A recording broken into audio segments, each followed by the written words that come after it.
Okay, we'll get started. I'd like to welcome everyone to the audit meeting of the town board for September 23rd, 2021. And I think we're still getting the necessary signatures for the vouchers. Yep. Yes. We didn't have any for discussion. Nothing for discussion tonight. I got a transfer. You do have some transfers, yes. So you have all your signatures. We have all signatures, yes. Thank you. So,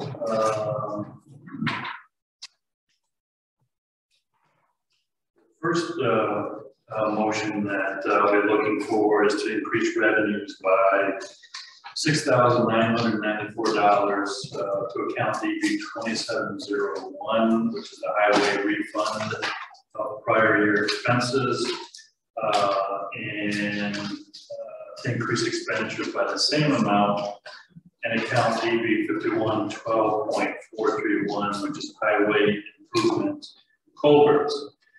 The reason for this is that when the highway superintendent presented to the board the cost of the Theodore culvert,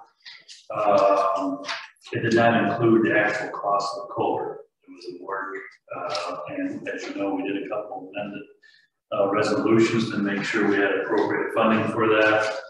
And I think it was back in September or October.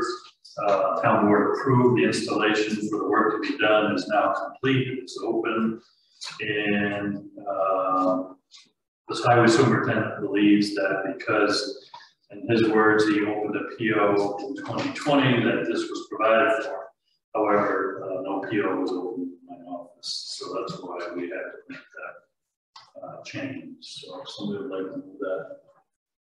So moved. Second. Any discussion? All in favor? Any opposed? Motion carries unanimously. Then we've got a couple transfer of funds, which is customary this time of year as we're moving through our various accounts. If you'd like, we can take them all together. So the motion would be to transfer $881.70 from account DB 5130.405, which is the highway machinery equipment repairs, to account DB 5130.450, which is highway machinery supplies. And the purpose of the transfer is for highway supplies. Also, $730 to be transferred from account A7140.4, which is general recreation contractual, to account 7140.2, which is general recreation equipment, and transfers funds for the purchase of the grills that we had budgeted for this year. Also, looking to transfer $2,724.05 from account A1620.401, which is general buildings, municipal center, and $2,364.99 to account A1620.4, which is general buildings contractual, and that $359.06 be transferred to account A1620.1, which is general buildings personal services. Purpose of the transfers is for payment of general town building expenses. And finally, that $285 be transferred from account A1990.4, which is general contingent account, to account A4220.4, which is general health narcotics control. Purpose of that transfer is for the payment of DOT drug screens through town personnel. I think we exceeded what we had budgeted for as a result of additional incidents at highway, which has now changed the matrix a little bit more, so they do more random testing of personnel. So someone like to move that. So moved. Second. Any discussion? All in favor? Aye. Any opposed? Motion carries unanimously. Well, that's what I have for transfers. We have all the signatures. All signatures are done. I think we're all set. So I would entertain a motion to pay the bills as audited. Second. All in favor? Aye. Any opposed? Motion carries unanimously. And motion to close the audit. Second, all in favor? Aye. Opposed, motion carried unanimously. Thank you very much, Tammy. You're welcome. Thanks, Tammy. You're welcome. You want these transferred back to your phone? Sure. Stop video.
Mute.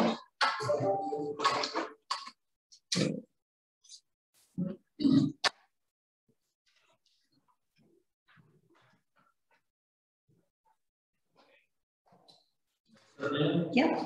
All right, I'd like to welcome everyone to a regular meeting of the Monroe Town Board for November 23rd, 2021. And ask that the clerk please call the roll for attendance. Councilmember Hogan. Here. Councilmember Noonan. Here. Councilmember Van Tassel. Here. Councilmember Donahue. Here. Supervisor Kuzniers. Here, and if everyone will please rise for a pledge of allegiance. I pledge allegiance to the flag of the United States of America and to the republic for which it stands, one nation, under God, indivisible, with liberty and justice for all. Thank you, everyone.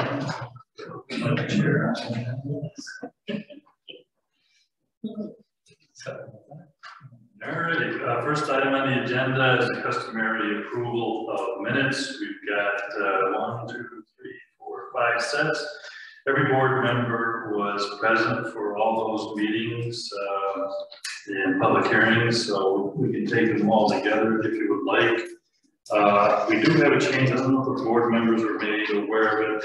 Clerk caught it. And it is on the November 4th, 2021 public hearing on local law 5, page 362, at the bottom where the minutes originally stated that there was a 6:52 adjournment to close the public hearing. It was actually 5:52. My office got a copy correction. I'm not sure if the rest of the board members got it. But other than that, I entertain a motion to approve the minutes for October 26th, November 4th, 2 sets. First one is public hearing on local law 5. The second one is adoption of the 2022 budget. November 9th, which is a public hearing on local law 6 of 2021. And finally, November 9th, same day, a regular town board meeting. Motion to approve. Second. All in favor? Aye. Any opposed? Motion carries unanimously.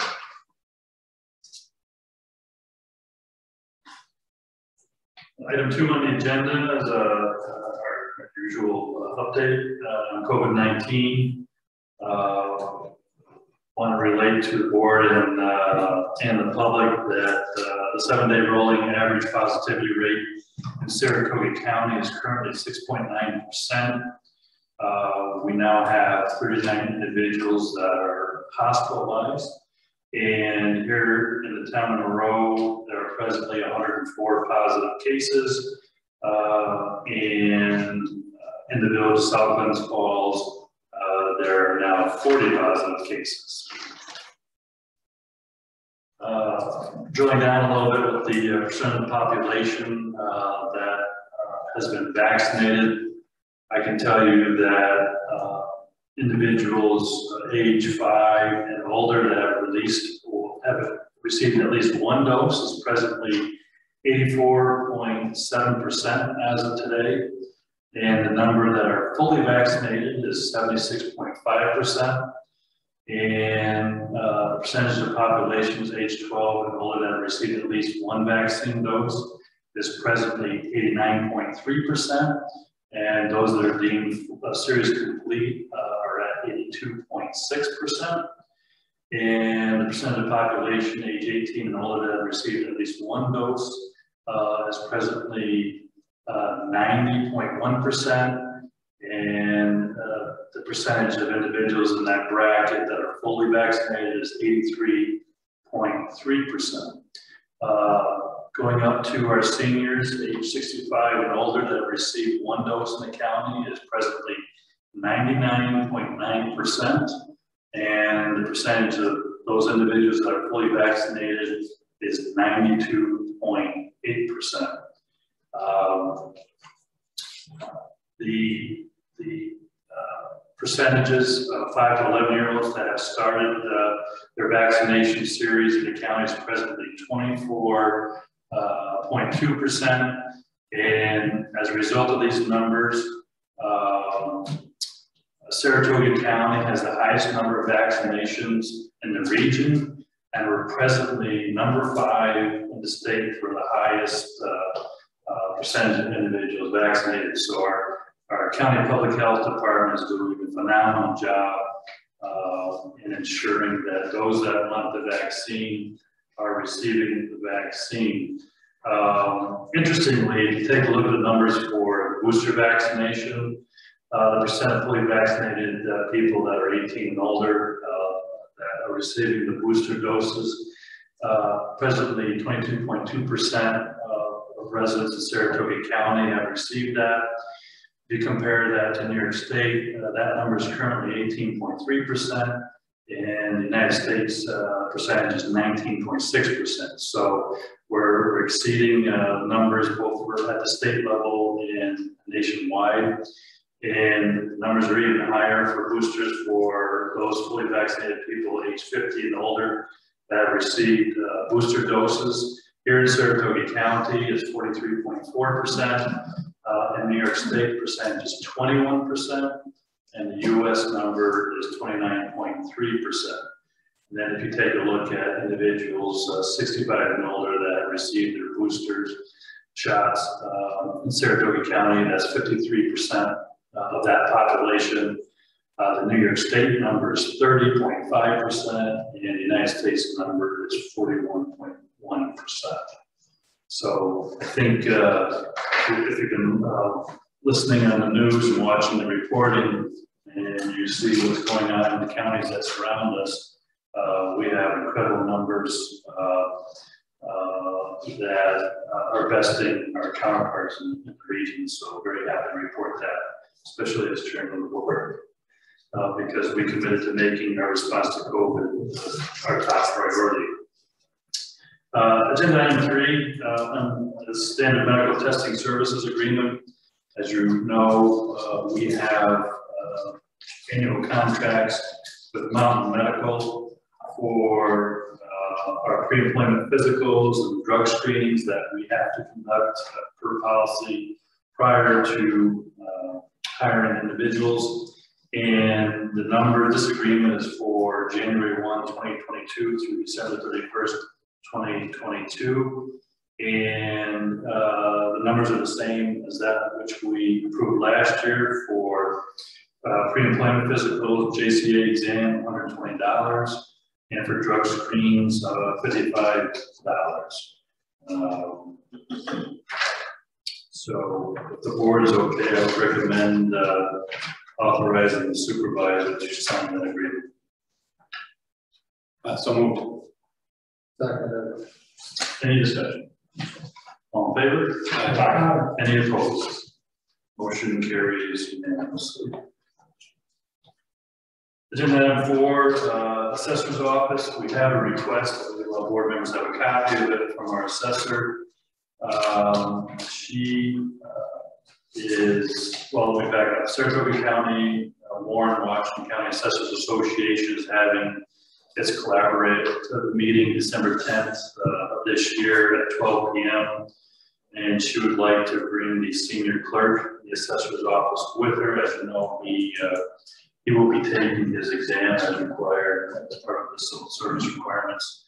And the assessor would like him to attend this meeting as well with her. What that will do is result in no staff in the office for today, December 10th, from 11:30 a.m. to 4 p.m. So she's looking for approval to close the office. I'd be fine with that. No office.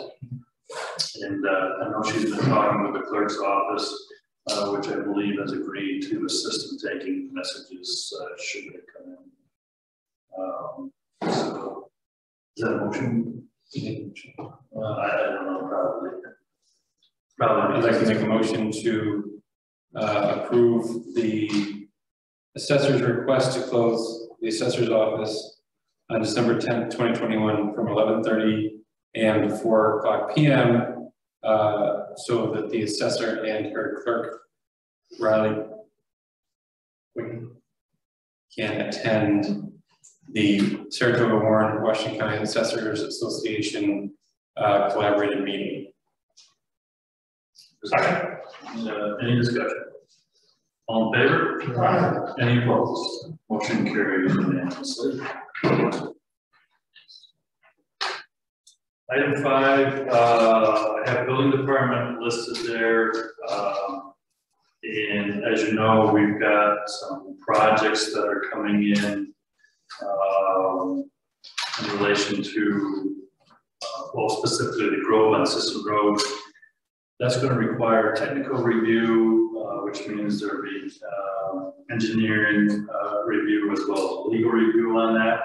So I would entertain a motion authorizing the supervisor to sign an escrow agreement with both our town engineer, the Burge Group, and our special counsel for water and sewer, Bill Ryan, as necessary. So moved. Second. Any discussion? As necessary for this particular one? That particular one, yeah. Okay. And I think this is a good way to continue to move forward with projects like this. I don't think previous boards did technical reviews. It's kind of landed us in a little bit of a sticky situation. So this type of procedure, I think, is going to only help the town of Monroe. So absolutely, I would approve. Do we have a second on that? Was it a motion?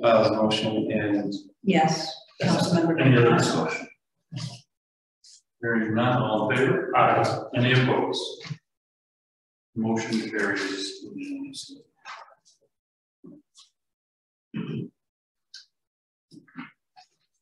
Water department.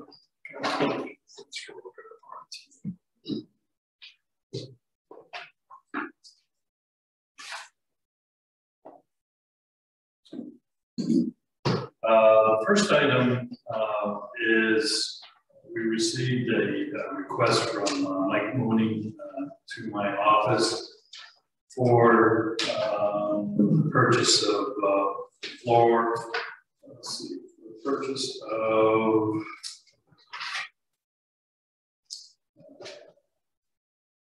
some chlorine, 4 chlorine analyzer maintenance kits, repair kits for the A30 HI pump end, and some reagent, which comes to a total amount of $1,450.50. Normally, by resolution, the water superintendent has the authority to make those purchases. As everyone knows, we did not have a department head there. So the contractor has indicated that these are not optional, they're required, and you'd like to order ASAP. So if somebody would like to move that. so moved. Second. Any discussion? Lisa's going to handle the order? Yes, yeah, she will handle that. And just as an aside, I spoke with Mike Mooney today at length, basically about our what's going on, has gone on in our water department.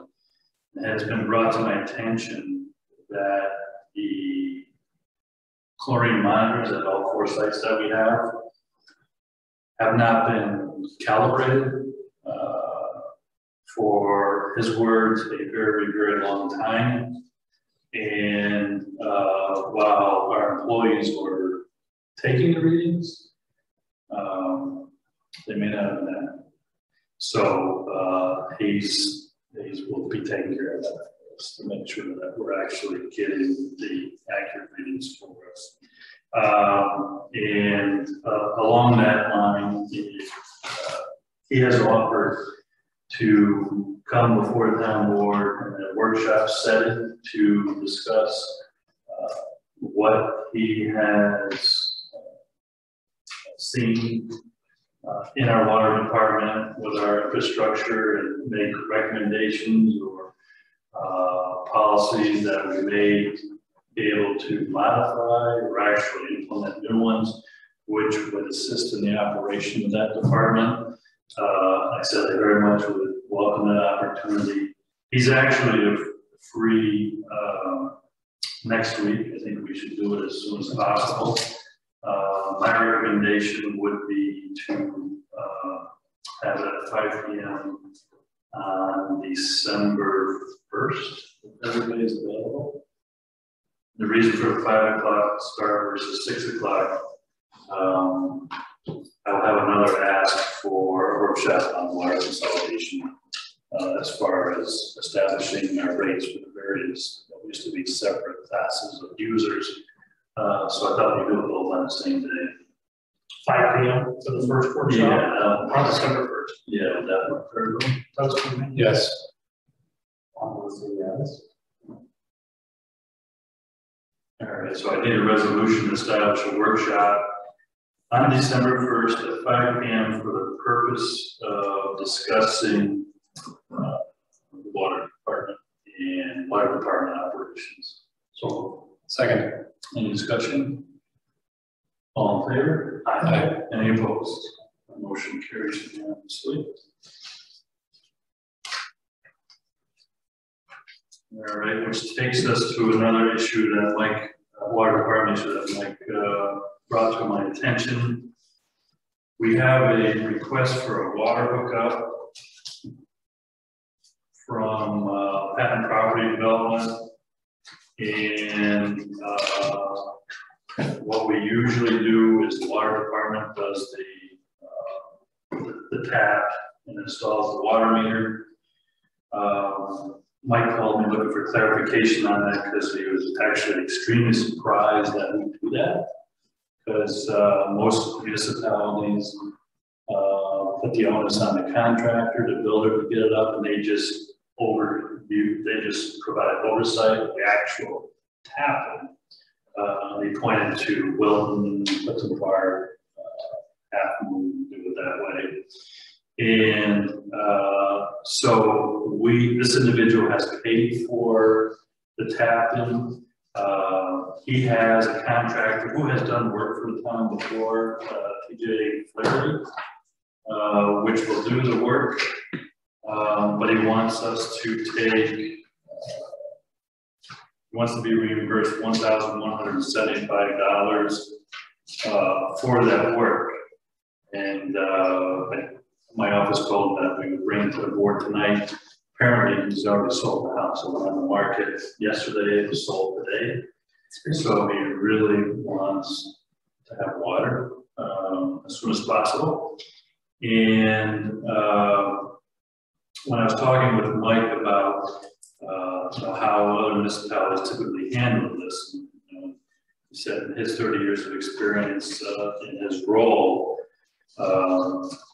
he can tell you that, for instance, in Wilton, you pay $3,200 for the right to tap into it, but you don't do it. Or if Wilton doesn't do it, the owner is responsible for it. And then I asked him about the meter, which is an expense, and he said, "Oh, they're responsible for paying $400 for the meter."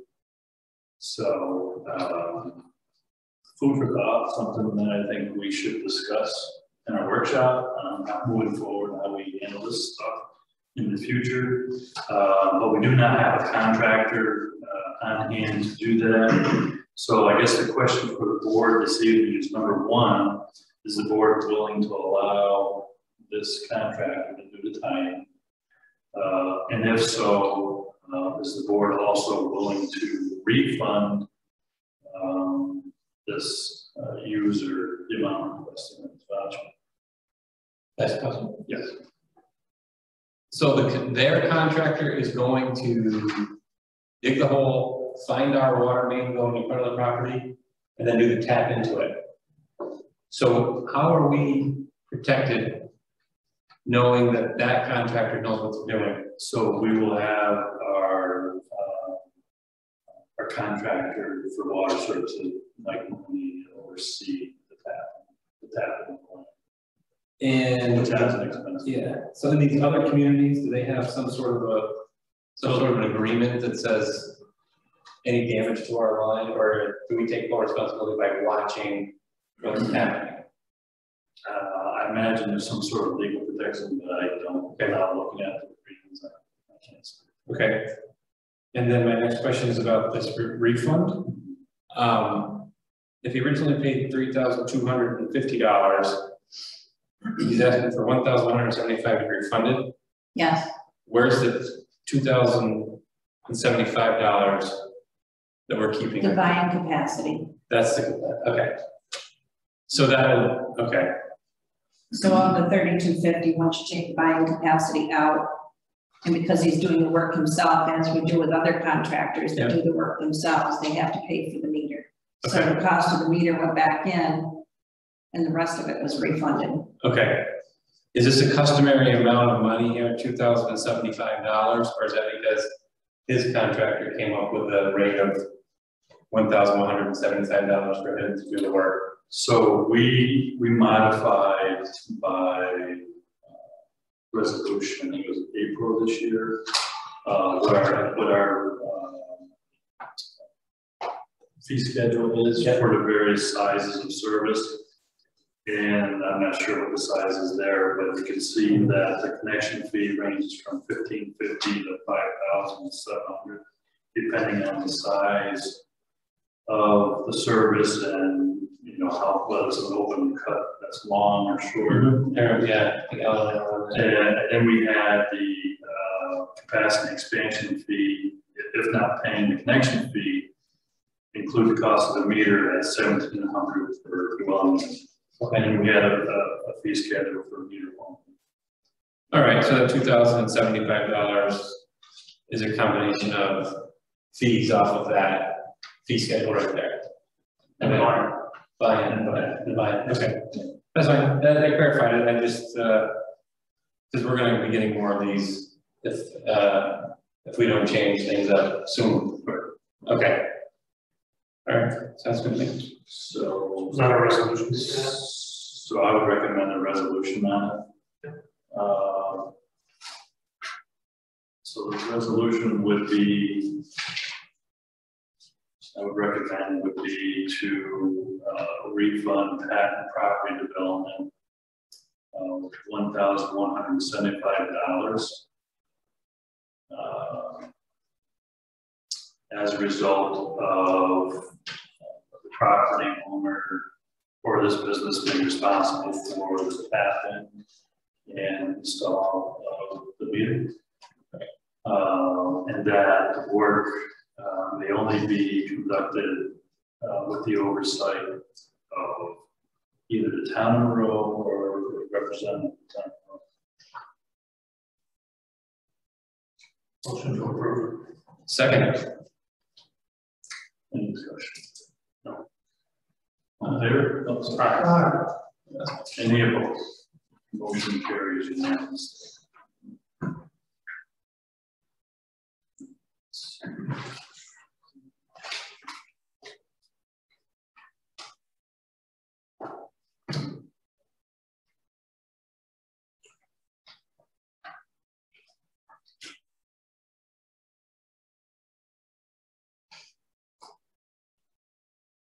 Okay, so also underwater.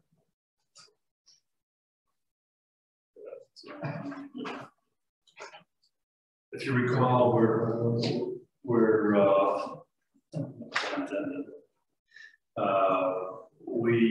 are in the process of working to extend the infrastructure on Van Buren Street. And I received correspondence from the Verge Group, town engineer that's handling our water projects on November 16th, indicating that they've been recently made aware that the water main under Van Buren Street may extend further than previously believed, but they don't know for sure. So the town has two options. We can have someone look for it, and the problem is, I believe there's translucent pipe in there. Anyway, very fragile, old pipe that was used for that infrastructure, or we could contract with somebody who specializes in locating underground infrastructure. And obviously they'd be responsible for any damage, because apparently if you damage this pipe, it's very difficult to repair. So the Verge Group has gotten a proposal from GPRS, a company who specializes in locating underground infrastructure, for a fee per the proposal would be $1,800 to perform the work. And I think all the board members have corresponding proposal with them. My recommendation would be that we engage the services of GPRS, just because of the nature of the existing pipe in there. Then we, as a professional, that the town will rely on locating where the service actually ends, number one. And number two, that location will be done without damaging the current. What did access to the fire? Well, let's say about $200,000. Yeah. So, I would move to approve the hiring of CPRS, rate of $1,800 to locate the pipe plant, extend the pipe. Second. And authorize the supervisor to sign the agreement. Well, that too. Sure. Second. What was the last part of the resolution? And to authorize the supervisor. No, I'm sorry. The second part of the resolution. Authorize them to locate it, and then what did you say? And try to find out to what extent. Oh, I thought you said extended, all right, thank you. What extent. They want to extend for 1,800 hours. Understood, I hear you. So I moved it. You moved it. I seconded it. Any further discussion? Who's that first? Hearing none, all in favor? Aye. Any opposed? Motion carries unanimously.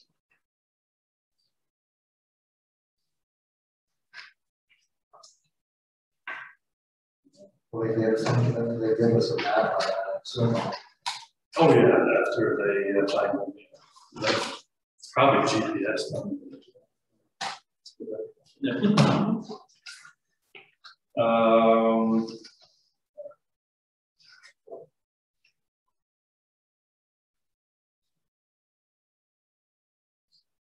Also, I want to bring to the water committee's attention that our intermunicipal agreement with the village of South Glens Falls for emergency, providing water on an emergency basis expires on December 8th. So I don't know if the committee wanted to.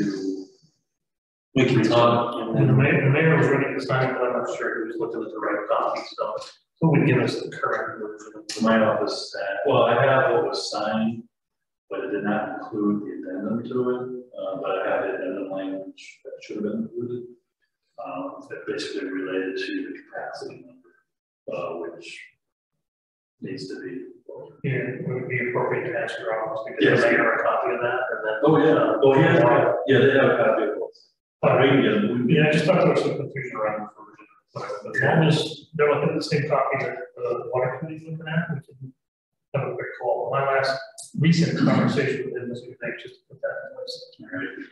Malcolm, can you make sure Carl is aware that the village agreement that we're going to move forward with putting that back in place, but she was involved in the addendum that was written for it. So we'll have to make sure that the agreement, proposed agreement, has that addendum in it. Okay.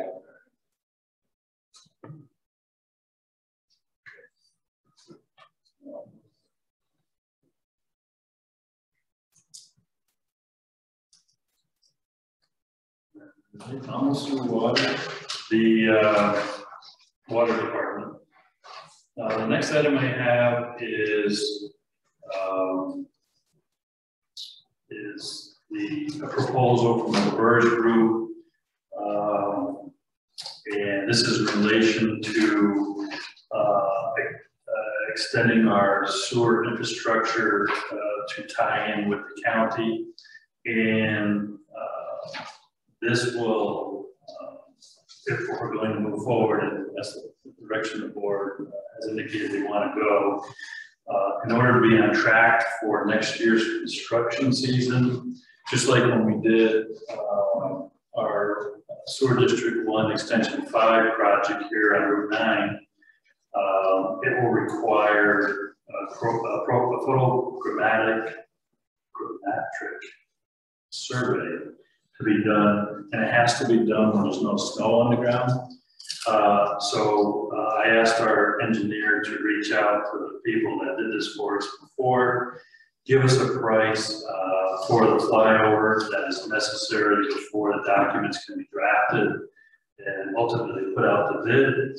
And so the board should have a copy of the proposal from the Burge Group, which would require a addendum to our existing contract services with them.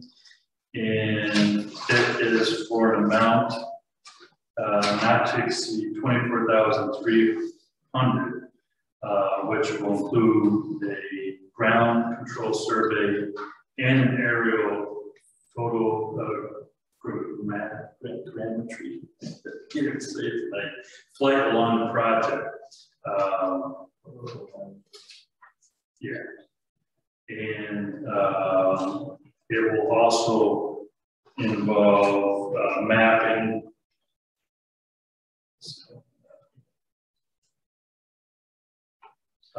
That number will include mapping for crossing over or under I-87. That amount alone is $1,200. It's built into that total cost. But the board didn't want to do that, which I recommend against. You could back that out of the numbers. So my recommendation would be to go with the $24,300. And this money is, we can utilize ARPA money for this, this type of work because it specifically permits it for water and sewer infrastructure. And this is an idea for that at this time. So my recommendations would be to move forward with the contract addendum. How soon are they going to do this if we agree on it tonight? Probably next couple of weeks. Okay. They want to beat the snow. Okay. So I think it's not coming, right? Yeah, yeah, potential. We can find it. Yeah, wait a minute, I've got that resolution.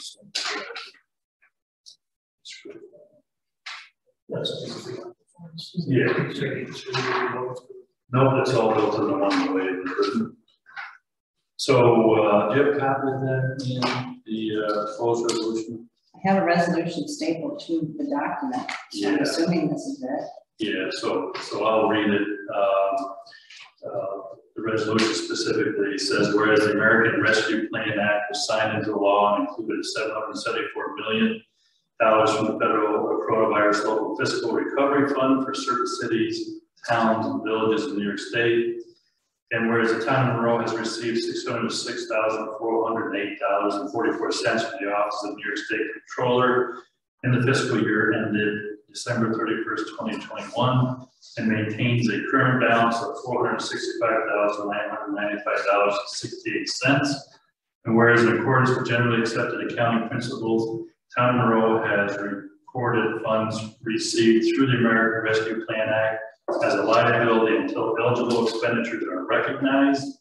And whereas the investment in wastewater infrastructure projects is an eligible use of funds received through the American Rescue Plan Act, therefore be it resolved that the town of Monroe recognize $24,300 of the monies received through the American Rescue Plan Act as revenues in the fiscal year ended December 31, 2021. Be it further resolved That the town board of the town of Monroe hereby authorize a contract addendum with LaBerge Group to perform a photogrammetric survey for the purposes of implementing wastewater infrastructure in the town of Monroe in an amount not to exceed $24,300, and further authorize the supervisor to sign all necessary documents related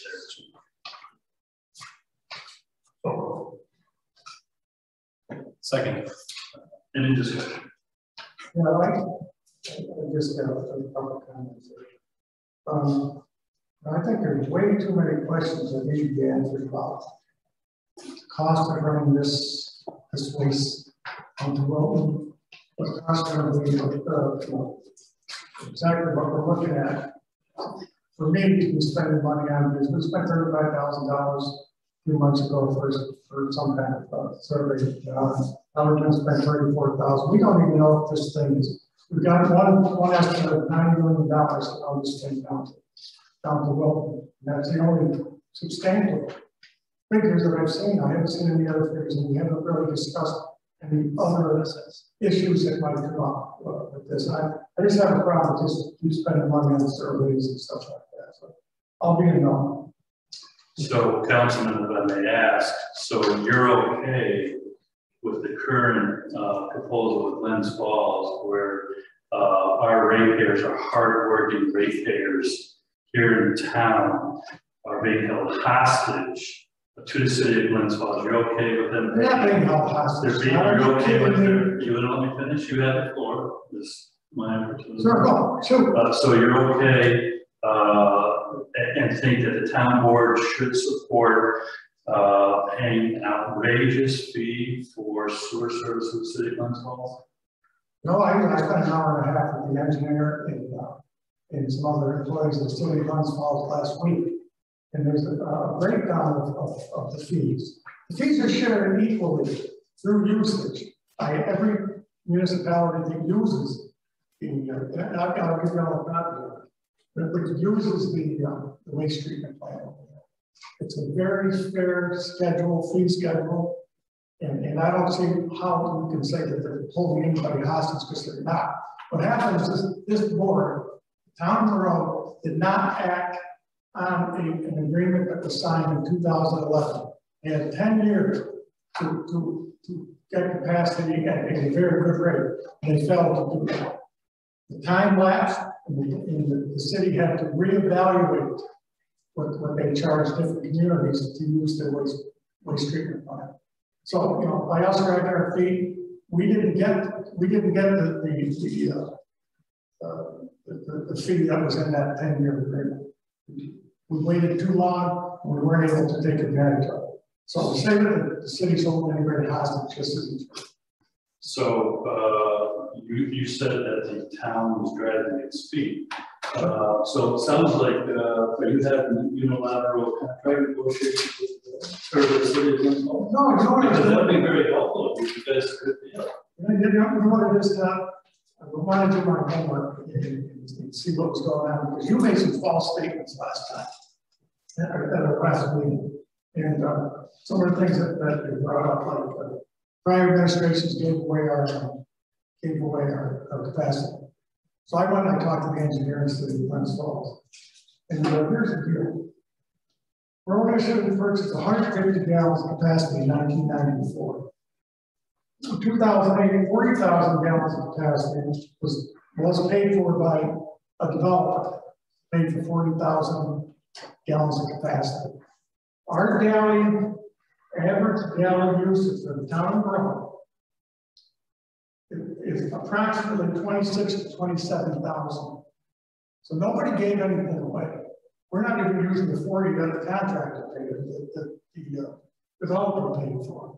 So you saying that we gave away all this capacity, we've got capacity right now, if my math is right, 150, 190 minus 27. We've got all kinds of capacity. Nobody gave any capacity away. And this is what I want to see. I want to see those numbers. I'm not negotiating. I was just looking a little deeper into some of the accusations that I've got here exactly what the formulas are, and I'll make a copy for anybody who wants it. what the formulas are for each municipality. And it's based on usage. So you pay for reconstruction, in the reconstruction fund. You pay to have the thing treated, but you pay according to your usage. So nobody's holding anybody hostage. So, Councilman, first of all, you are incorrect. Previous administration sold this community up to river. Your numbers are complete. Do you know what we send across the river now for sewage? Average daily, I can tell you average daily, 27, around 27,000.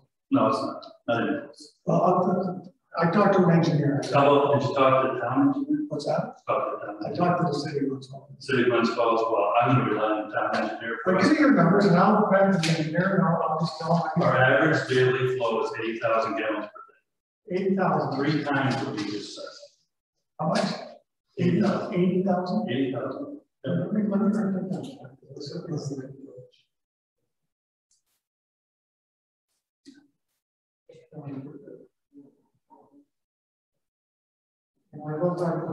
Like I got So if I may continue. Sure. So you say that the town has more than adequate capacity For right now. for right now. So today or end of this year, in 5 years? Will you tell me how much we're going to need? No, I asked the question first. You told me we have enough capacity. Right now, we do. We have more For how long? capacity. For how long? That's my question to you. Oh, that's my question to you, Councilman. You don't know. I'm not an engineer. You don't know. I'm not an engineer. So you're throwing out numbers and you don't have. Because we don't know what's going on over here. Not even factual. Do you know what our maximum capacity is to send across the river? The send across the river? Yeah, well, we can send across right now. 190,000.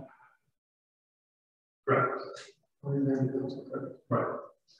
But you don't know how much of that we're using each year. I'm going to figure he gave me every I spoke to an engineer for the city of Glens Falls and he was our wastewater. So what I can do is go back and see if we must correct So that. can I ask you? Sure.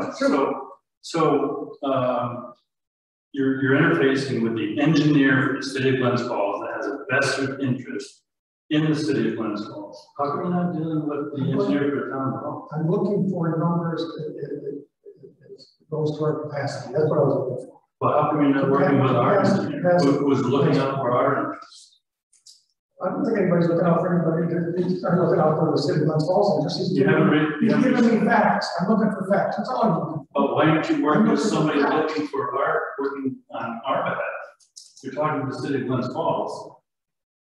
Why aren't you talking with the engineer that the ratepayers of this community pay to represent their interests? I went to the source, is what I did. I'm just looking for information, Todd. I'm not looking here to fight with you, argue with you, debate with you. I'm just trying to get some facts. The facts that you were listening last week. No, listen. When you said that the private administrations gave away capacity, we still have capacity. We have 190,000 gallons a day. The capacity that they gave away was for economic development. They shifted it for residential use apartments. 2 PUDs. They weren't even provided for in a local zoning. Town board approved. I opposed it, but lone voted. PUD took our capacity, knowing that if we took from that capacity, decades of capacity, from development on Route 9, we're selling ourselves short. And I wasn't willing to do that. So you said that we have a great agreement with the city of Glens Falls. Do you know what the penalty is when we exceed our capacity? For our repairs? Do you know what capacity, what the rate's going to be? Yeah. When we exceed capacity, we do nothing. We exceed capacity. You're okay to sit back and have us pay that crazy number for 1,000 gallons? Do you know what the amount is? How much is it? Do you know what the amount is? No, I don't. Listen, it's $3.73 per thousand. That's insane. That means if we exceeded our capacity with a flow rate of $80,000 a year, our bill would be an extra $40,000 a year. You're okay with that? I'm not okay with that. And I will do There's a everything. lot of questions that have to be answered. I don't have all the answers now. I was looking into, Well, we're gonna put information out on the record. I was Make sure it's looking right. into forms, into capacity. There's a lot of questions that aren't answered, like, is this, we want to send this to Wilton, correct? I was going to have a facility, wastewater facility, or they send us. They send us, so it's up. Didn't you vote at the last meeting on where we're gonna send it? Where we're trying to send it? We're not aware of where we were sending it? Sending us out, I know that. Saratoga County Water, sewer, And they're going which is to, looking for more customers. and they're going to treat this for nothing.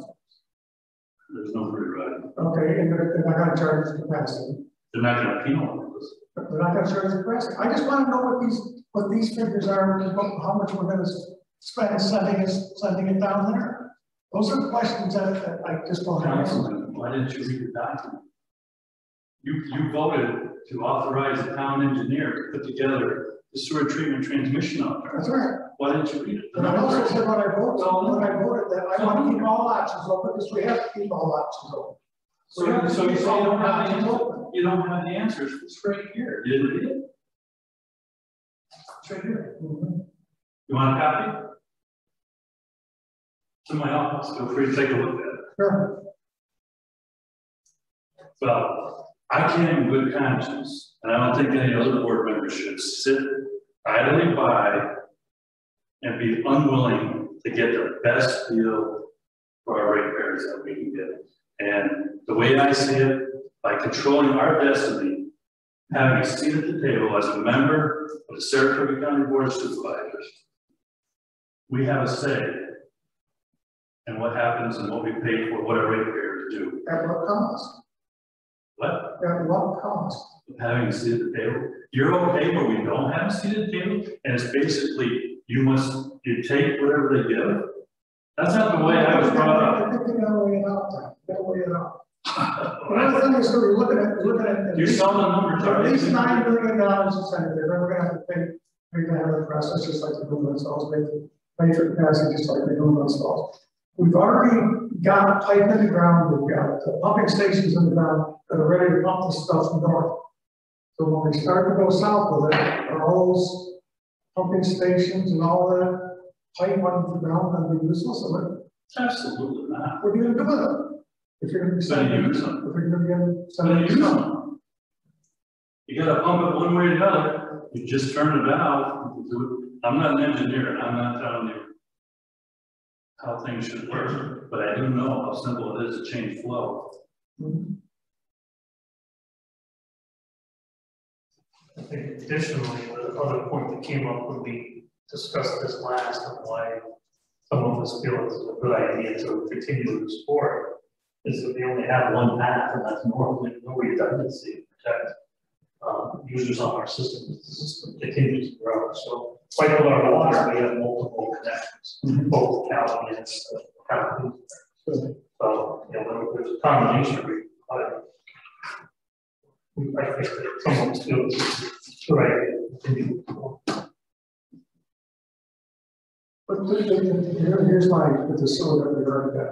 We've got it from 17 up to approximately where Surrey used to be the restaurant. That's where it ends, correct?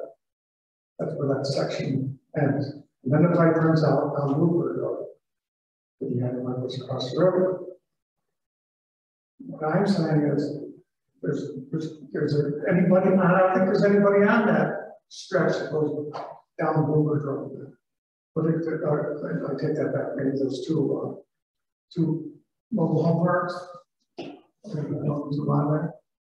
going to get down some rabbit holes here, but again, I'm not afraid to be an engineer either. But much like the water, I'm sure there's ways that we can have flow go in both directions and we can balance it against the agreements that I don't know what circumstances will present themselves, whatever's in the best interest of the town, doesn't have to be make those decisions. We do that today, every day with water.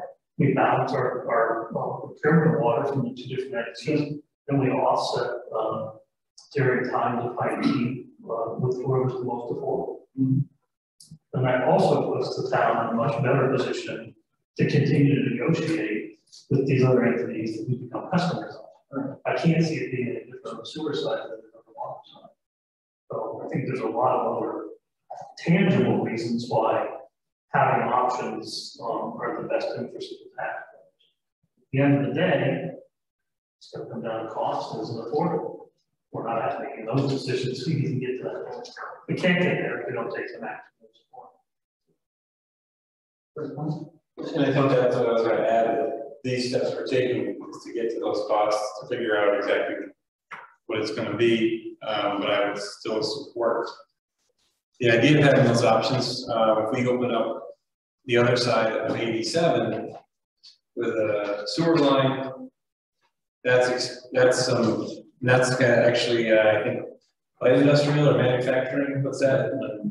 Or right. So that's a whole other set of types of businesses that can populate that side of the Northway and bring that tax generating revenue to the town going south to the Wilton line. So again, like I commented last week that we're trying to look ahead 50 to 75 years. I think I said something like that. You know, it'd be even further, to be honest with you. So we need to look at our options. That's why I'm still supporting going, looking at what it takes to go south. I think we have a motion on the table with a second. Well, I'm for some discussion. Okay. So, you know, I would think if someone is concerned about cost, that they would truly read the engineering report on the sewer treatment alternatives for the town of Monroe. You would see in that report that if the town moves forward with consolidation, the actual cost for our users will be less than going across the river. And I can't see a downside to it. Why wouldn't you want your ratepayers to be charged less than going across the river? And I also want to add to the record, you know, I read in the Post-Star an article where the Glens Falls Sewer Commission has foisted a 5% ratepayer increase on their users in the city of Glens Falls. Had a conversation with our engineer on that, and the actual number for that is higher with additional costs on that, which is very unfortunate for our residents across the river. But with authority from the board, I approached the mayor with the offer $3.34 million that we would offer them to move forward with the agreement that was in place for the past several years. An agreement which I have been involved in negotiating since 2019 in good faith. Not after July of this year, not after June of this year, since 2019.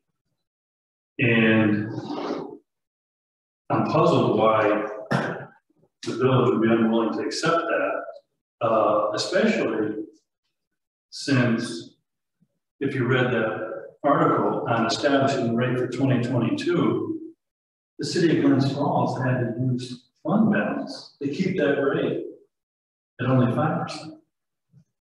But anyway, I'm willing to negotiate in good faith at any time. My door is always open. They have my number. But, you know, barring any change in position on the part of the city of Glens Falls, I think we have a responsibility to our ratepayers to find the lowest cost for sewer service. And the way we do that is by being proactive and looking for alternatives, and that's what we're doing here tonight with this first step in doing the flyover. So I'm going to be voting in the affirmative for the motion. Any other discussion? Yeah, I had a question about this. Does this photogrammatic survey, does it cover the entire area, this 24,000, or is it just at the? This is a proposed route. This is the entire proposed route for the town hall. For the sewer. or sewer. Yeah. Okay. But I just, within the reading of this, it looks like they were limited to cross 87, Interstate 87 crossing. So no, in the proposal, if we wanted them to back out crossing the Northway, you could reduce the figure they gave you by $1,200. It's the engineer's recommendation that we have that option. I'd say move forward on that. Okay. Any others? No? All in favor? Yes. Aye. Any opposed? No, Opposed? opposed. The record reflected council member Donahue was in the negative. Motion passes.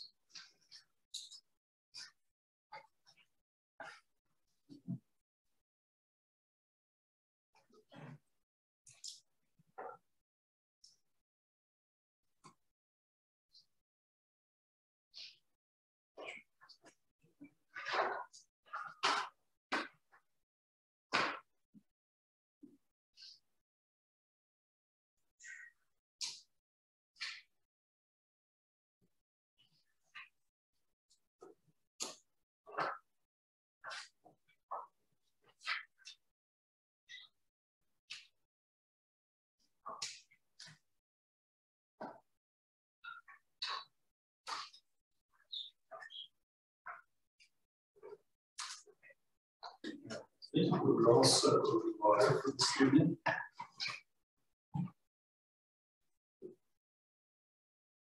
Oh, did we establish the workshop? Okay, so we do have to do that in the water. Well, water. That would be best.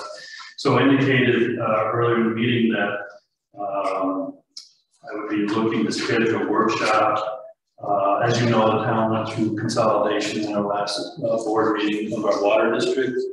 With that, that's going to require answers for the assessor as well as the clerk's office as far as rates, because instead of having different classes of rates through different water districts, we need to decide if we still want to have the classes, and if so, what those rates would be. So my recommendation would be to hold it on the same day that we're having the workshop with our water department contractor.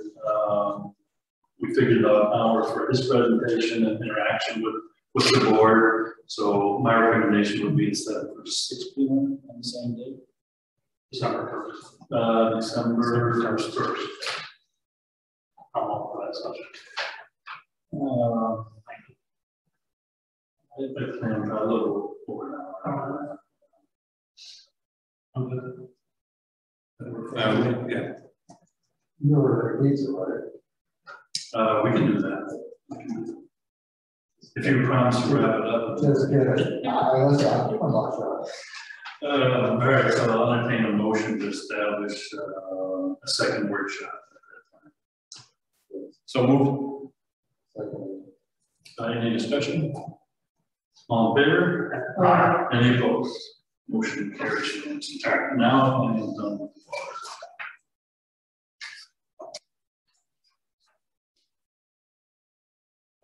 Agenda item 7, transfer station. First item I have is request to purchase 2 new front tires on our loader down there. And just for future information, we'll probably be looking at having to do the same on the back tires at a later date because they're all worn equally. We reached out to 3 quotes. The transfer station did. We got 2 back. Adirondack Tire provided 3 different levels of quotes. One for option A at $3,277.50. Option B at $2,977.50. That was for a 20-ply tire. And option C was $2,327.50 for a 16-ply tire. Warren Tire provided a quote of $3,227.90 for a 20-ply tire. The specs are included in our packet. Transfer station staff reached out to McCarthy Tire. They did not get a response. And the recommendation is to go with option B with Adirondack tire in the amount of $2,977.50, which is a 20-ply tire. Because of the limited use that this vehicle gets, I think the board should be going with the cheaper amounts. It's over $500 and actually $650 less for a 16-ply tire at $2,327.50. But I'll take any feedback for that. In light of the fact that we're also looking for long-term strategy on how to potentially replace that, as we continue to maybe explore some leasing options, I agree to go with the whole option C. But that much use can't be that much more less out of it. But that's I'm fine with the option C if that's a recommendation. This is not necessarily my wheelhouse, so if there's a consensus to go with option C, I'm fine with that. Option C is a Galaxy Giraffe 16-ply. That means anything.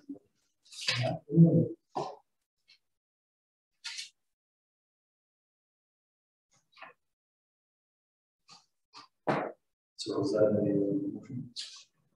So should we define the motion?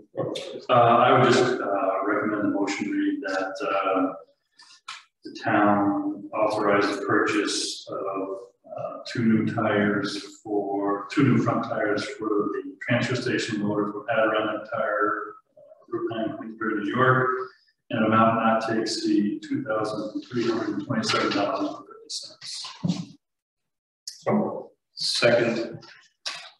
Any discussion? Yeah, I have a problem with just buying the two tires. We had the highway mechanic look at that piece of equipment. And that piece of equipment is, to put it mildly, is an accident waiting to happen. There's a laundry list here that sent us the stuff that's wrong with that machine. I think we seriously have to take a look at replacing that.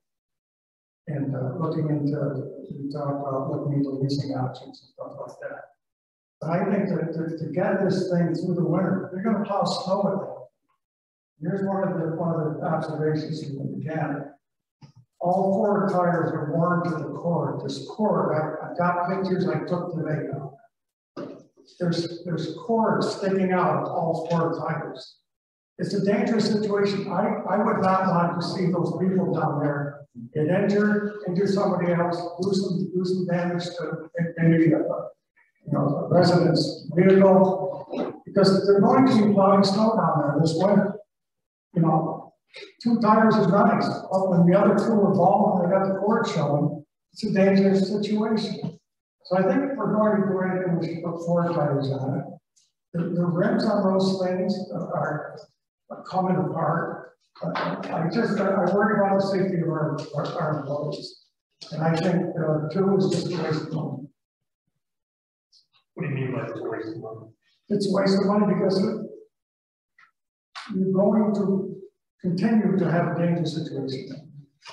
So in light of the fact that we're exploring leasing options to see if we can find a replacement, your suggestion is to not repair? So I'd say for safety reasons, put four tires on. Well, I know that they just put it as the one, I just want to understand. Oh, no. I think we should up it to four tires. I shouldn't say waste of money. But I think we should make it safe for employees to drive down there. And the thing is too, turn it into the spring and then have a game plan what we're going to do. Look into leasing options. I had to call into Paul Joseph to see if he can help me with that. And I didn't realize until today he stopped with COVID. So I will be reaching out to him with that, trying to look at leasing options and stuff, and maybe get this piece of equipment through the winter. But if you're plowing down there with two ball tires, just putting our employees in danger, and the residents that are coming in and out of there. So I'd like to amend this to replace four tires. Motion on discussion. So go ahead. So first of all, this recommendation is from transfer station staff. who use it every day. I disagree that there's any danger to any town employees down there. I've been down there. I've looked at the loader myself, and Councilman, if you recall, when we talked about this at budget time, you're a member of the transfer, right? Transfer station? Yeah, okay. I remember distinctly having this conversation. I'm open to any recommendation, leasing or otherwise, and how we can affordably replace this machine. But you had to be cognizant of the fact that this is a user fee-based service for our residents and non-residents. And I never heard it back from it. So all of a sudden tonight, we're looking to make the vehicle safer, and you're not supportive of it? I've been talking about this thing being a death trap for about a year and a half now. I've done several meetings.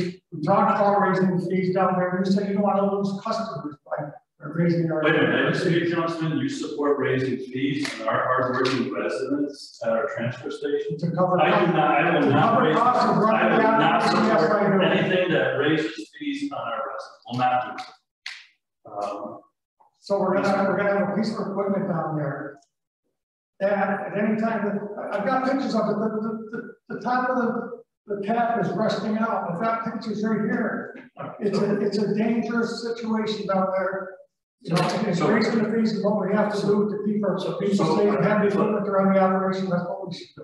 So Councilman, on a do you know what the budget is now? You must, that's transfer station. What's the budget? What's the budget? Don't sit there and tell me. What's the budget? I know that's your game. You want my game's facts, mister. Sure is. It is. I don't put out falsehoods out there. Well, I speak. I have my reputation. I'll stand by anything compared to the fiction that you make up. How would you propose? Do you know how much a new machine costs? No, because you never got back to the town board. Never looked at it. You didn't really talk about it. So how about leasing one? You know how much it costs to lease one? I think if you just were listening to what I say. So I'm sure you don't even know that. So the bottom line is, you want to throw grenades out there where you don't want to do your homework, and you want to increase fees on our poor residents that are busting their ass. That's what it takes to safely run that operation. So that's the difference between your party and our party. All right. So what this is a postcard, so I'd like to see these pictures after. Actually, I was on the postcard. Since we're in the discussion, I have some more comments. Sure. One, the report that was presented to us by a trained mechanic was received because I asked for it. I'm on the transfer committee. Where in that report does it say that this is a dangerous situation? Point to that for me if you would. I just want to make sure that we haven't mischaracterized what a trained mechanic did in writing. Where does it say that it's unsafe to operate? It's not that you said a laundry list of things that are wrong. I understand it. I asked you for it. Where does it say it's unsafe? It doesn't. I'll save you the time. Okay. Right. It was a conclusion I come up with. You did get that, and then I asked the trained mechanic who works for the town to evaluate the equipment so we can make a decision on the safety for the employees. I'm a full supporter of trying to replace the equipment. Again, I'm not on that committee. I've reached out to 200 towns. I've got meetings with a couple of leasing companies that we have to share with you to help move the process along. I'm not against suggesting we replace all 4 tires. As suggested, I don't know if that's going to be tonight because that's not the resolution in front of us, nor is the recommendation of the committee. But I want to make sure the record is clear. A trained mechanic employed by the town did an independent assessment of the vehicle and nowhere does it state that it's unsafe. Is that a correct statement? Correct. All right. I just want to make sure the record is clear. That's the only comment. I think it's an easy conclusion to make. That's really everything is wrong with this piece of machinery. I asked, as I shared with the board when I asked the request, I asked for a report and I asked to summarize the problems with the machine. And I asked them to tell us if they thought it was unsafe, and they did not tell us it was. So I'm in agreement that the machine needs to be replaced. I think if we want to have a suggestion or a discussion of having all 4 tires, we should get another quote. And which means we can't move on tonight because we might be able to get better pricing for 4 tires than just 2. My recommendation will be that we move forward with this and address the other 2 tires as soon as possible. That's where I stand. Any other discussion? All in favor? Aye. Any opposed? Motion carries unanimously.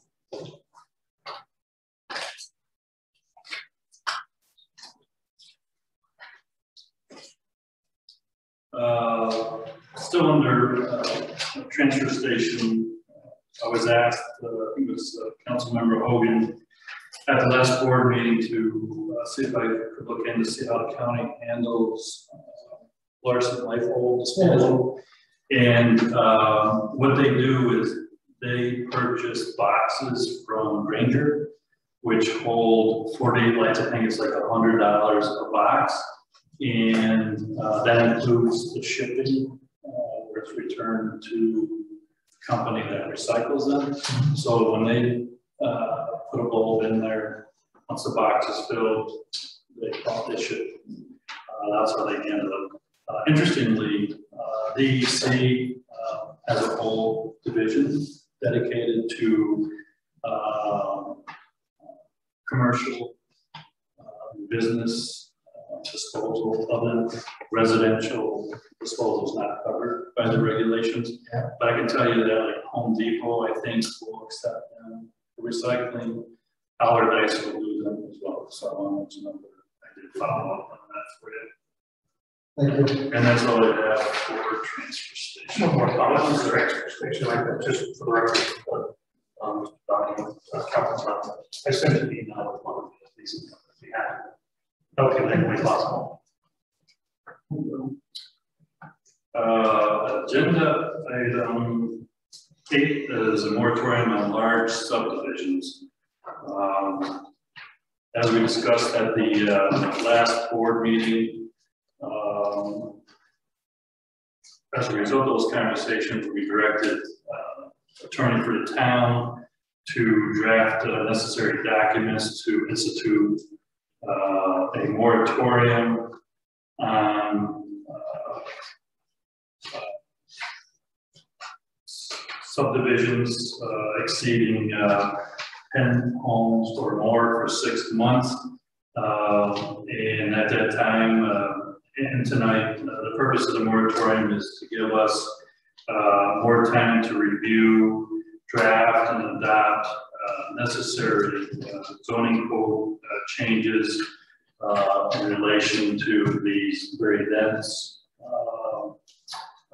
proposed developments. So with us this evening, I think all the board members have a copy of the necessary documentation to move forward this evening.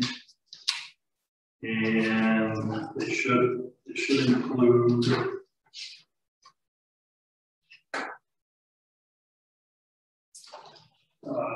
well, before I get into that, I just want to, in a nutshell, outline the purpose of the moratorium. As I indicated, it would be for 6 months. It would stay all development within the town for projects that have not yet received final approval that are either located within a half a mile of an existing sewer main and include a subdivision of 10 units or more. Included in the proposed language for the moratorium, the town board would have the authority to grant a variance to permit construction as necessary, and those terms are defined in the proposal. And my recommendation would be, if we're going to move forward with this evening, that we establish a public hearing at a special board meeting 21st. The next regular town board meeting, the second one in December, I think, is the 28th. And I don't think that would be appropriate that close to the time frame before after Christmas and before the New Year. So my recommendation would be to, and we can talk about this later, would be to hold it on the 21st with a special board meeting. But anyway, with that, Councilor, the first item we have to take up on that is that the EAF, or how do we move forward with that? We just have to have a resolution tonight to set the public hearing, So we don't need anything else. nothing else. All right.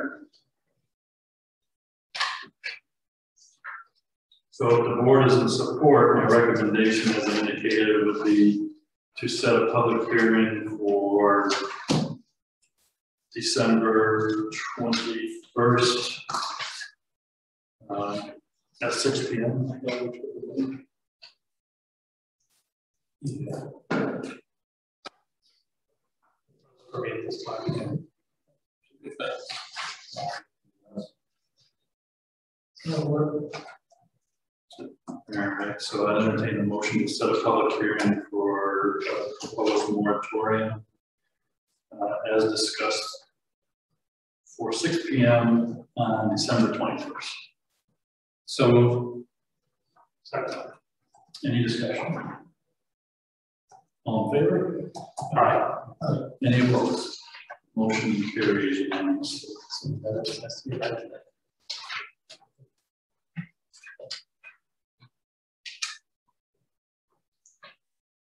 So we don't, Councilor, we don't have to do the resolution authorizing the special district tonight? No, just the public hearing.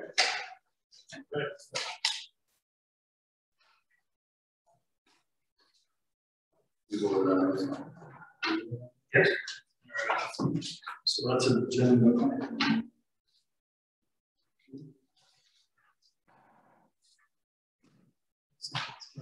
Item 9, I want to make the board aware that I received correspondence, actually the clerk received correspondence on November 19th, dated November 15th from the Department of State, indicating that our local law number 3 in 2021 that we filed on November 2nd, 2021 has been in fact received, which means that it is now legal or enforceable. And with that, that was in relation, if you recall, to park hours for the public's benefit. We had to do the change or the amendment to the local law with another local law because the way our park hours were established was by local law years ago, and so therefore we are unable as a board to change the hours as the seasons change. So they resulted in us drafting the local law and gave us the ability as a board to set the hours by resolution. So now that we can set the hours, my recommendation would be that probably set winter hours now with time change for clerk. And what would the board like the hours to do? Do you have any feedback from the rec on that? So for November 1st to March 31st, we open from 8 a.m. and close at 4 p.m. Except that Thursday, Friday, and Saturday when we actually have snow or cold enough to have ice, so we have the skating and so forth. And on those nights we'll be open till 8 o'clock. Okay, so it's 8 a.m. to 4 p.m. on Sunday through Wednesday. So actually Monday through Sunday, 8 a.m. to 4 p.m. until we have weather permitting the skating and sledding available. And which time we'll open up on Thursday, Friday, Saturday nights until 8 o'clock. So, but it's more or less weather permitting. Yeah, well, just a recommendation that we establish the hours of 8 a.m. to 4 p.m. by resolution, and as part of that resolution, authorize the rec leader to, weather permitting, establish additional hours during winter months with the necessary funding in the budget.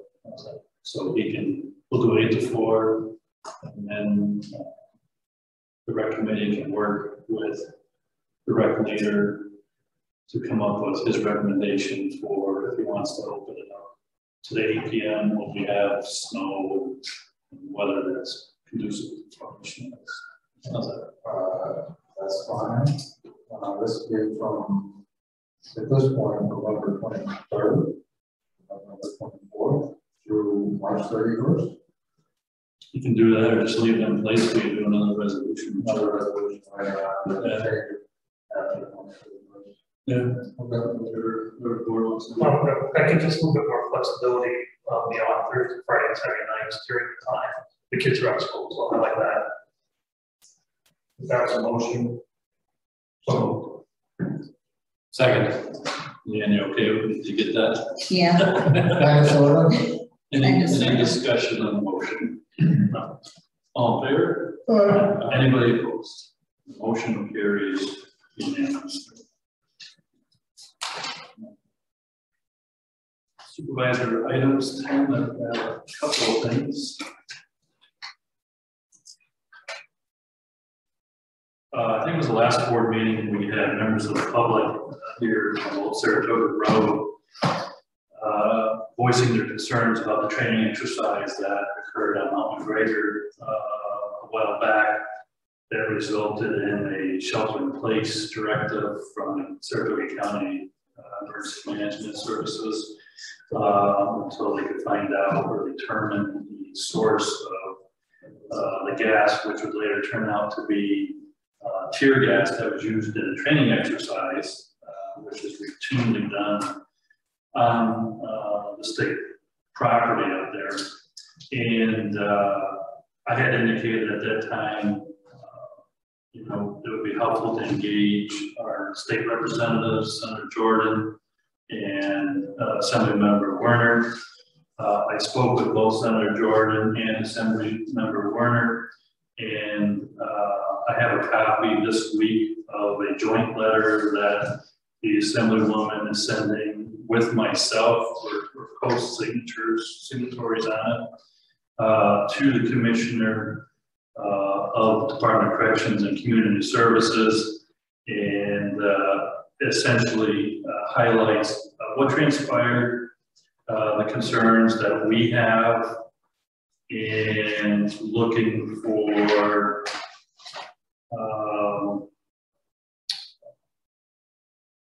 feedback from the Commissioner as to number one, what they will do to prevent this from happening in the future, and number two, to make us aware of training exercises in general.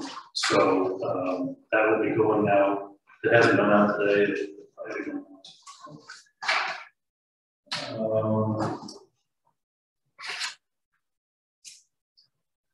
Good work on that. Thanks. I did receive correspondence from Jared George, from J. George Tri-Capital Realty, looking to see what lots the town row owns in our industrial park. And I provided that information to him.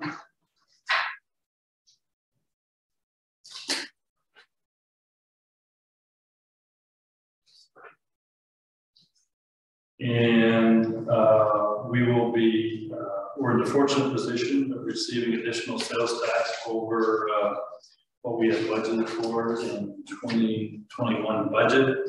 And so Jeffrey's looking for a resolution from the board as to where we should place that money. The options are the general fund, town outside, or highway department, where you could do a dedicated reserve with it. If you do a dedicated reserve or put it in town outside, we cannot access it for things other than the purpose of that fund. If you put it in the general fund, we have more flexibility should we need it. My recommendation would be to put it in the general fund, and If that's the board's pleasure, I'd entertain a resolution that says the sales tax received by the town of Monroe in excess of the estimated amount adopted in the 2021 budget be recognized as revenue for the general fund to be posted in account A1120. Second. Any discussion? Good position to be. We may be pushing.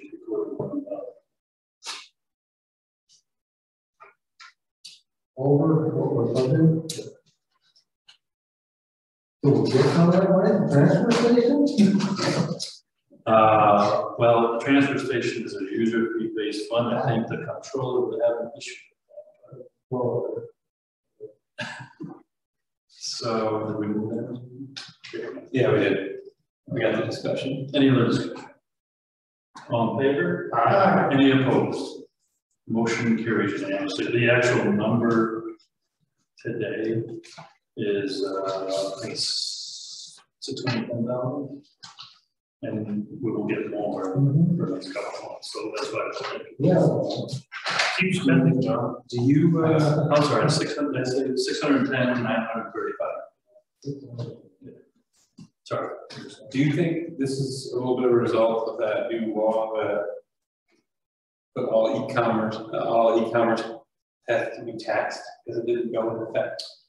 And then everyone ordered everything on e-commerce as a code. You know, I've had conversations with the county treasurer and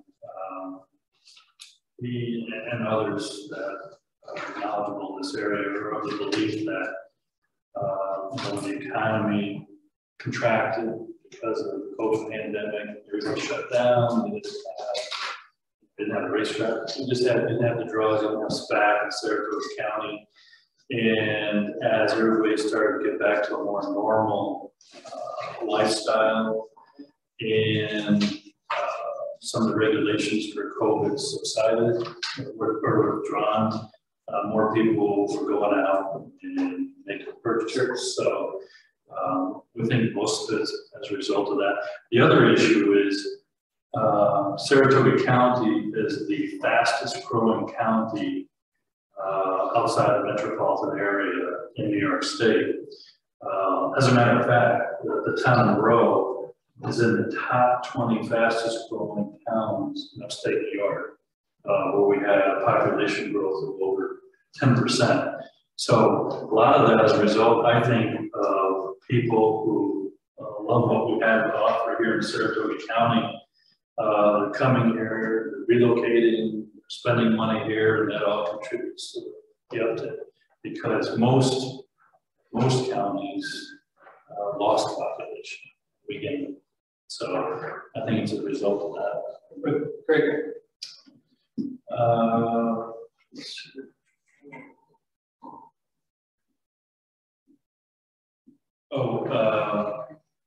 Just reminder to board, I think there's only one board member, that November 30th is the deadline to make sure you file your sexual harassment training in Jeffrey's office.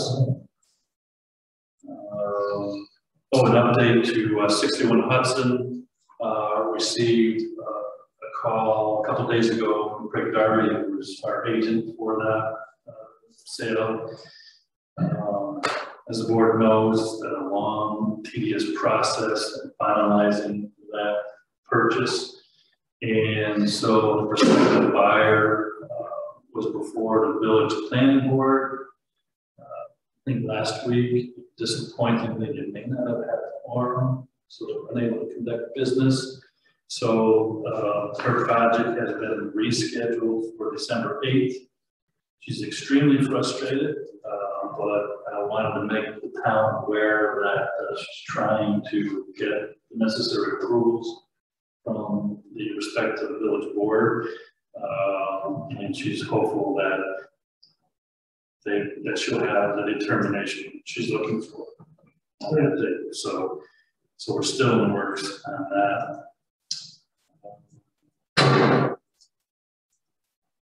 That's all I have on this.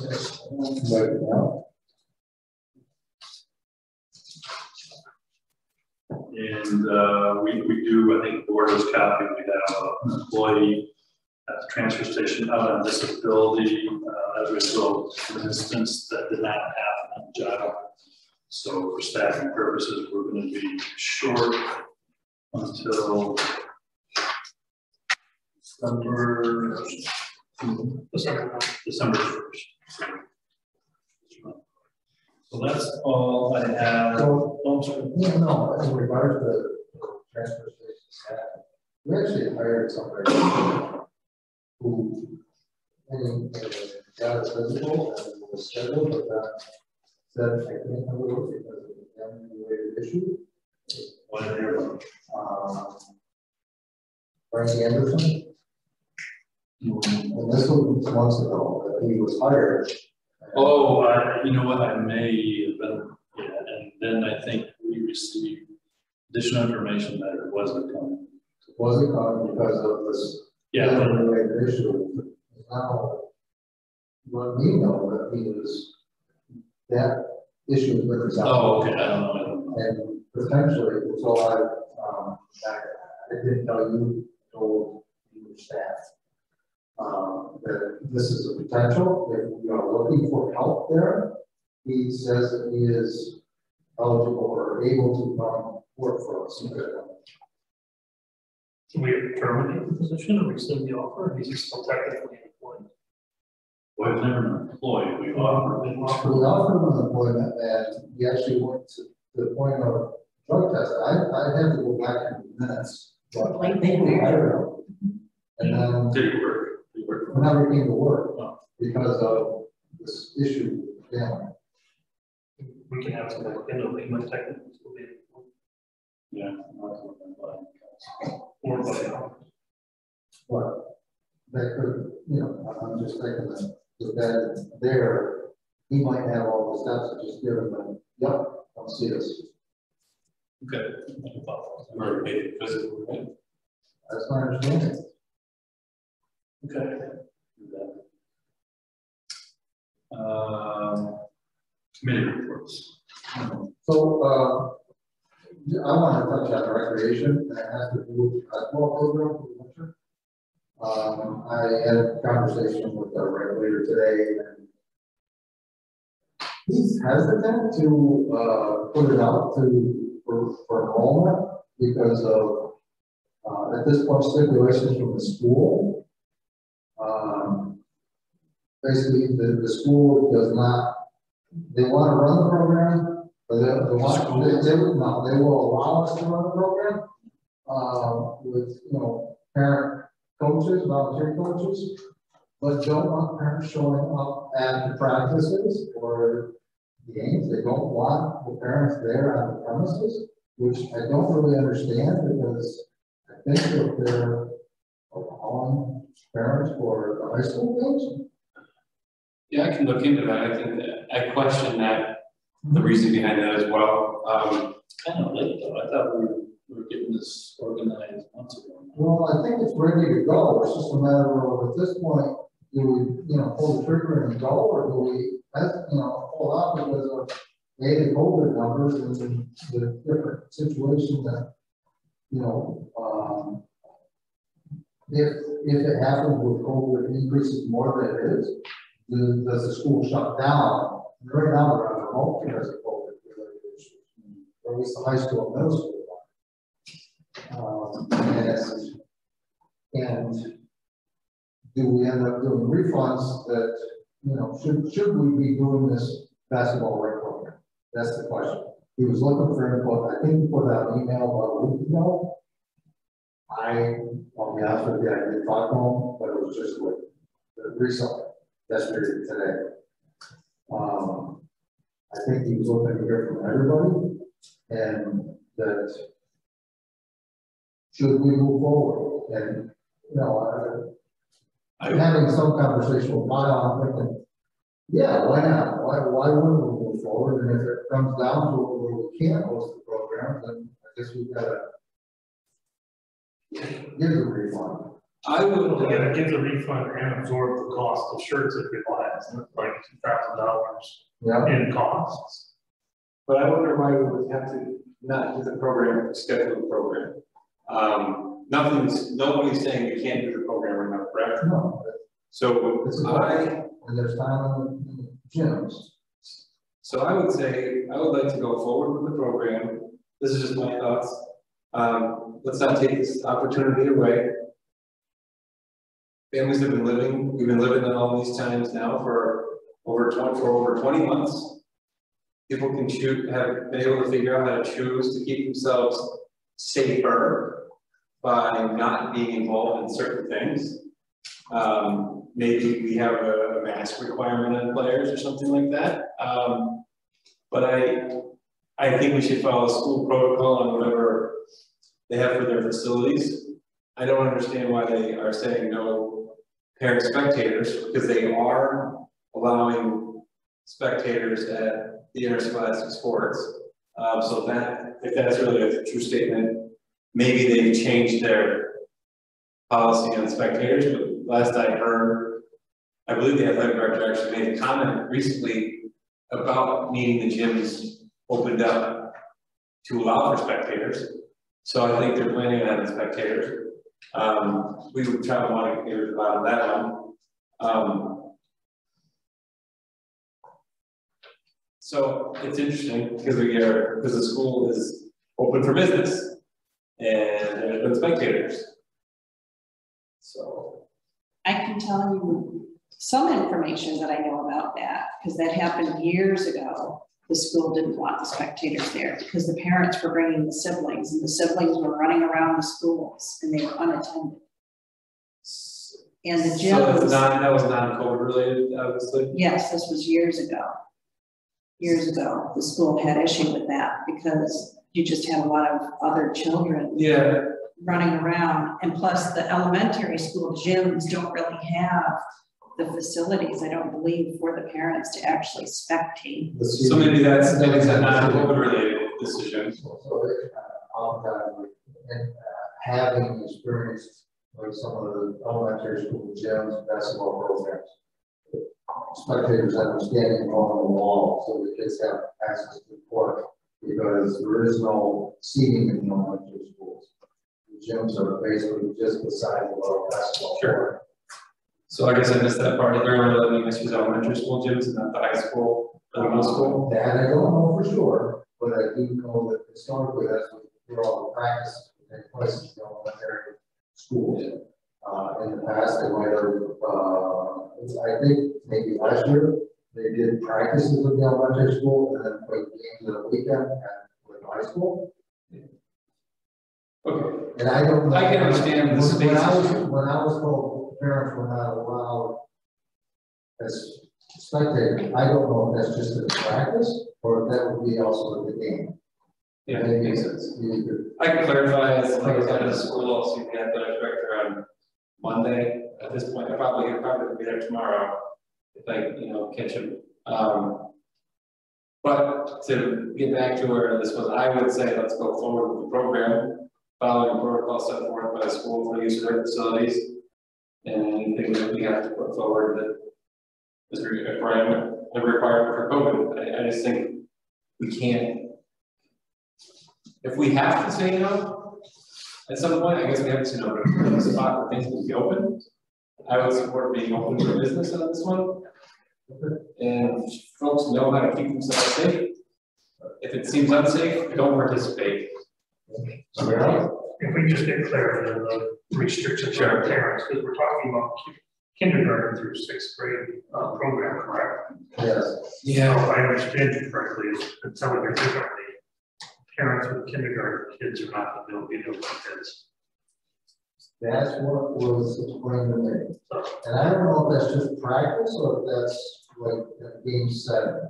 And I don't even know if they do game setting for the kindergarten kids.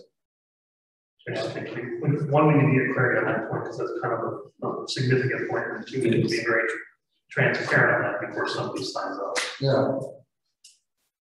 Okay, so transparency would be a good thing.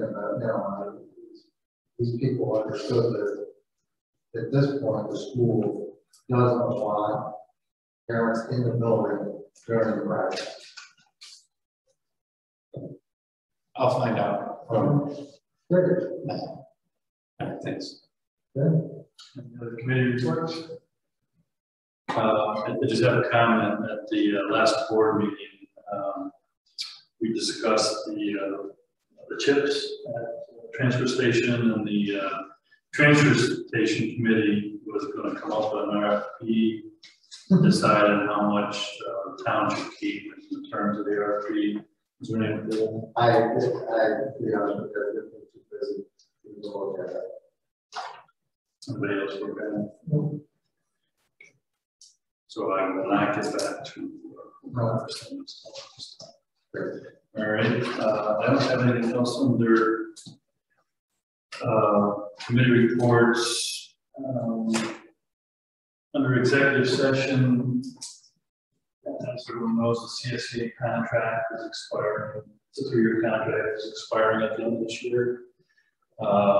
Designating council member Van Tassel to be with me on the negotiating team. I will be meeting here on the day. December 5th, sure. December 5th, we'll be meeting with the union. We have not received a list of asks that we typically have before we begin. 6, I'm sorry, 10 a.m. in the morning. We'll be meeting with our council, our labor attorney, prior to that meeting.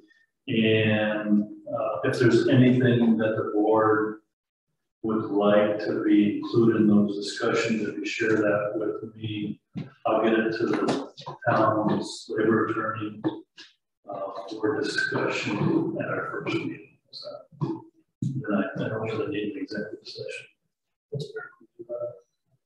Okay. Yeah. All right. So other business. So any other business? Not from my hearing, none. Privilege of the floor. Any member of the public wish to be heard for the press? All right. Oh, you do? I just want to introduce myself. Yeah. I just started at the World Star last week. My name is Janet Ziknoa, and tentatively I will be covering the route. So you'll probably see a lot more of my smiling face, hopefully. Great. I just want to say, well. No, thanks for coming. It's gonna be. Yeah, it gets lonely sometimes when we don't have anybody. I was thinking that. All right, I'll entertain a motion. Anybody on the line wish?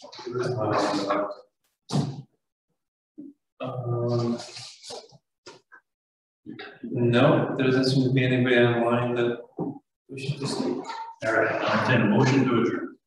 So second. All in favor? Any opposed? Motion carries. Everybody, thanks. Thanks, everybody. Mark, take care. Brother, man. Hey, at least I got it. It's my brother down. It's my right hand.